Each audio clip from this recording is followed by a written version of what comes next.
I occupied the only bedroom in the house that was not situated on the second floor. My parents' residence was a high ranch design, which meant that upon entering, the layout diverged into 2 levels. There was a half flight of stairs leading to the upper floor and another descending to the lower level. The lower level comprised the den, the garage, my bedroom, and a bathroom, while the 3 additional bedrooms were located upstairs. As the eldest and the only male sibling in a household with 2 sisters, I was assigned the downstairs room, which was the largest and, arguably, the most appealing.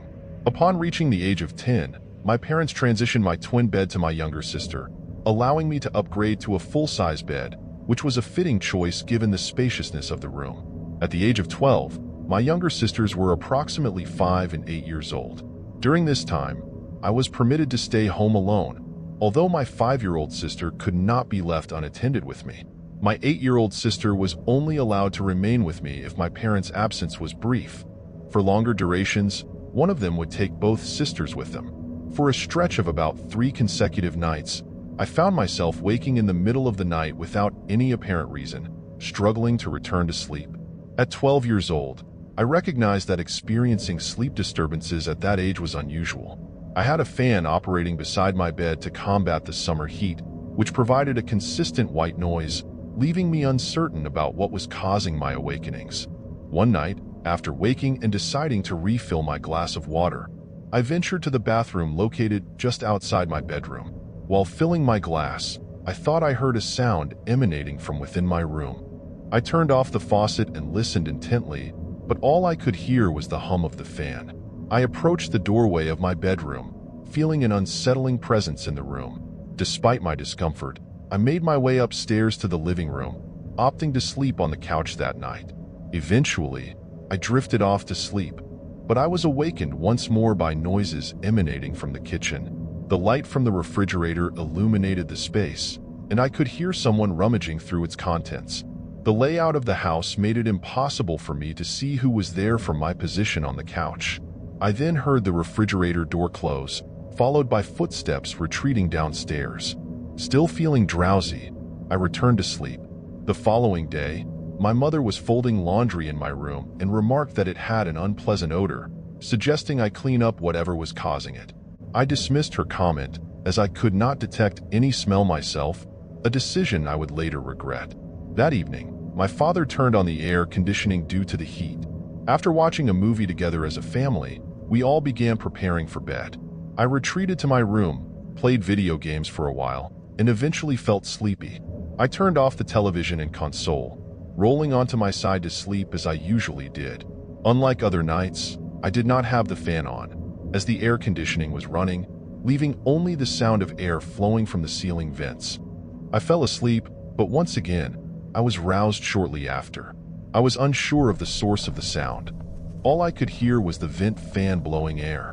When it ceased, the room fell silent, and I became aware of breathing that was not my own. I scanned the room, noting that the closet door was closed, eliminating it as a source. My youthful innocence led me to assume it was my younger sister playing a prank. I got down on the floor and looked in the one place that came to mind. Under the bed, I lifted the small piece of fabric that hung from the bottom of the bed and discovered a very large individual lying beneath it on a heap of blankets.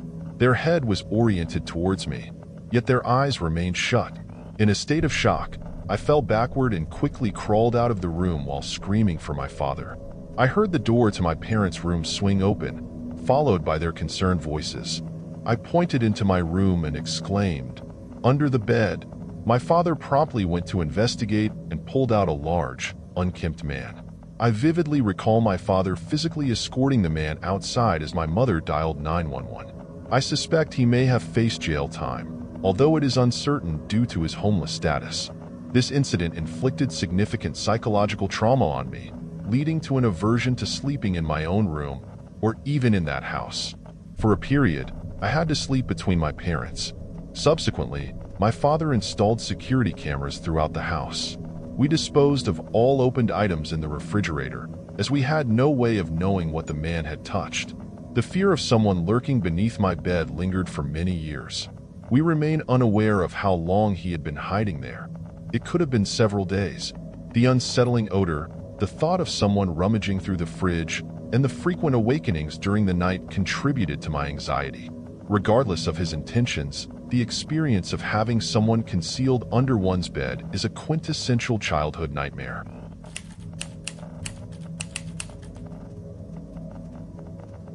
This narrative originates from my great-grandfather, who is currently 101 years old.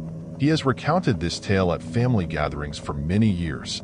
Hailing from the city of Yaroslavl in Russia, he was born during the era of the Soviet Union. Naturally, he served in the Soviet military during World War II before fleeing to the United States a few years later to escape communism. Recently, he shared this story with me once more, recalling events that took place shortly after the Battle of Ilikaluki. Although this battle was not one of the major confrontations of the war, it nonetheless resulted in significant bloodshed among both Soviet and German forces, as was common during that period. On that particular evening, my great-grandfather described the cold as being intensely frigid. He and his comrades found refuge in a small building that had miraculously sustained no damage, providing them with warmth. They were engaged in a celebration, filled with drinks, songs, laughter, and the jovial spirit one might expect from such an occasion. At some point during the festivities, two fellow soldiers entered the building. My great-grandfather and his friend Sergei were not particularly fond of these newcomers, as they were known for their boisterousness and generally unpleasant demeanor. Sergei inquired whether my great-grandfather wished to step outside for a smoke. Upon receiving an affirmative response, they donned their heavy coats and ventured into the frigid air. Both men lit their cigarettes, engaging in conversation while relishing the satisfaction that accompanied their recent victory in a battle that had persisted for approximately 2 months. As my great-grandfather finished his cigarette, they prepared to return indoors when a distant scream, resembling that of a man, echoed from the woods. Concerned that it might be a comrade in distress, potentially under attack by an irate German patrol, they hastily re-entered the building to retrieve their firearms. Recognizing the potential threat posed by armed Germans, they rallied several fellow soldiers to accompany them into the woods. As they progressed deeper into the forest, my great-grandfather began to experience an unsettling sense of dread. When the screams ceased, he proposed that they divide into pairs to search for the source of the noise. Sergei partnered with him, while the others formed their own duos. After approximately 2 minutes of navigating the dark, cold woodland, my great-grandfather reported hearing faint cries, suggesting someone was in pain. Sergei also heard the sounds, prompting them to approach the source of the cries. As they drew nearer, they began to notice drops of blood staining the snow, leading them to perceive the situation as increasingly perilous. It still sends chills down my spine when my great-grandfather recounts this part of the story. Upon reaching the origin of the cries, they encountered a scene that was both bizarre and deeply unsettling. 2 German soldiers lay on the ground, one lifeless and the other still breathing. The deceased soldier's uniform was torn and bloodied, while the surviving soldier was huddled against a tree, muttering incoherently in German, oblivious to my great-grandfather and Sergei at first. My great-grandfather then approached the body of the fallen soldier, which was horrifically disfigured, missing limbs and with skin torn from the face. The uniform was in tatters, and it appeared as though the soldier had been scalped. Another detail that struck my great-grandfather was the odor. He struggled to articulate it, noting that it was not the typical scent of decay, but rather reminiscent of chemicals. The corpse appeared to be relatively fresh. Sergei examined the living soldier, who, upon noticing him, recoiled in terror as if he had experienced severe trauma. He began shouting in German, and it was then that my great-grandfather observed the soldier's leg, which had been gruesomely injured, and his chest, which was covered in blood. He recalled the German screaming something akin to "Das Colas" or a similar phrase. In a decisive moment, Sergei drew his pistol and ended the suffering of the German soldier with a single shot to the head. Shortly thereafter, my great-grandfather recounted hearing noises resembling moans. At that moment, a very tall figure began to flee into the darkness. In a state of fear, Sergei and my great-grandfather began to fire their weapons erratically in the direction of the figure.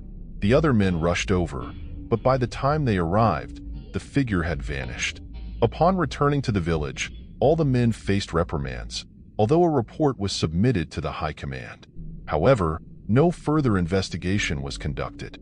My great-grandfather asserts that this was the most frightening experience of his life, and it causes him considerable stress when he reflects on the sight of that mangled German and the mysterious figure.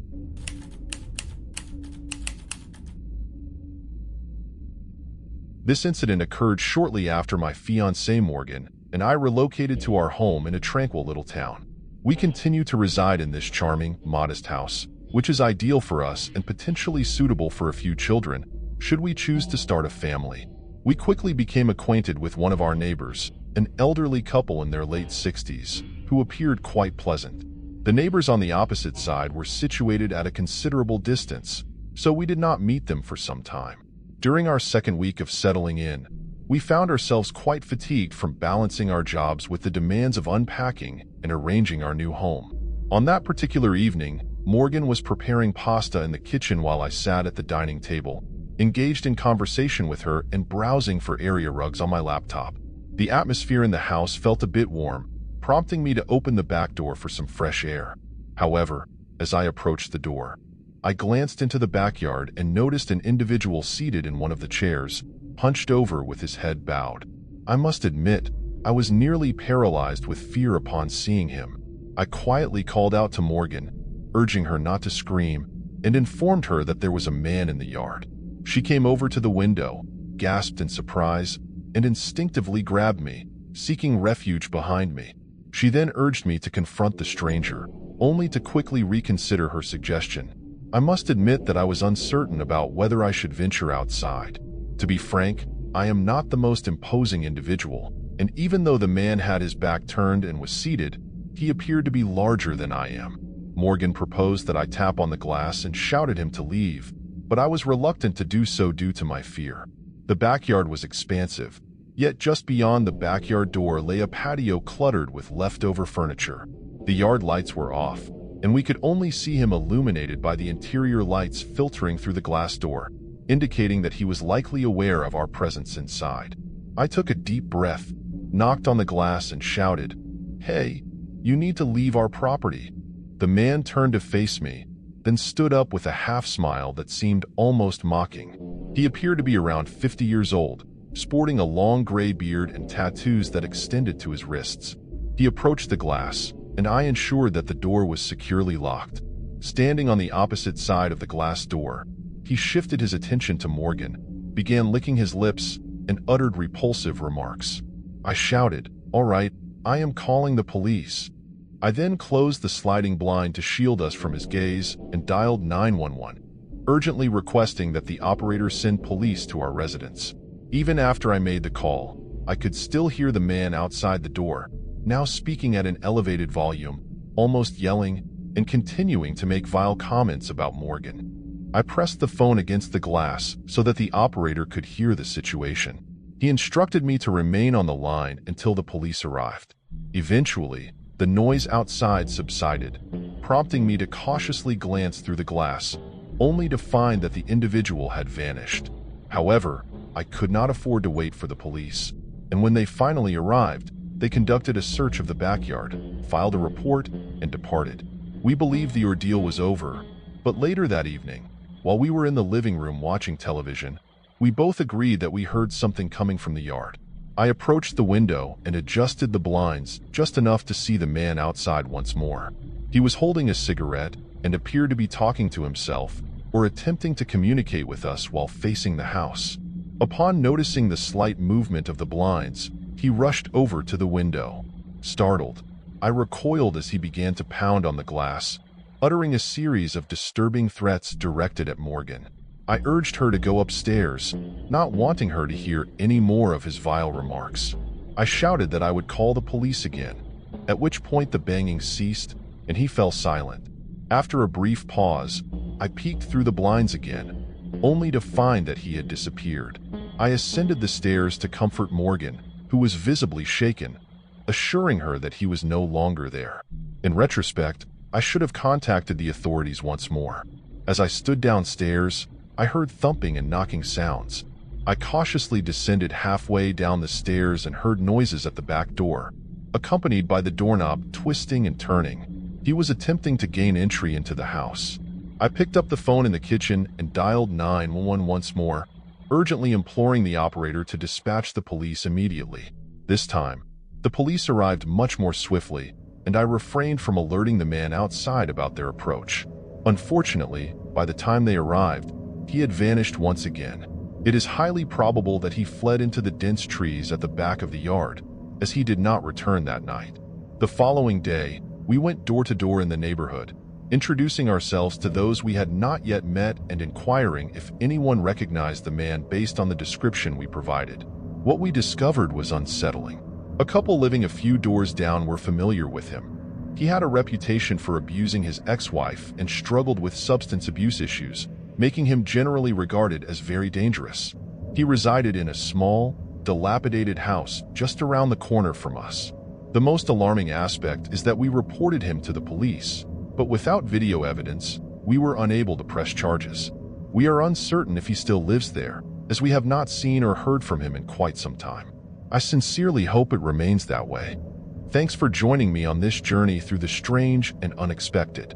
If you enjoyed the story, hit that like button, share with fellow curious minds, and don't forget to subscribe for more. Until next time, stay curious, stay intrigued,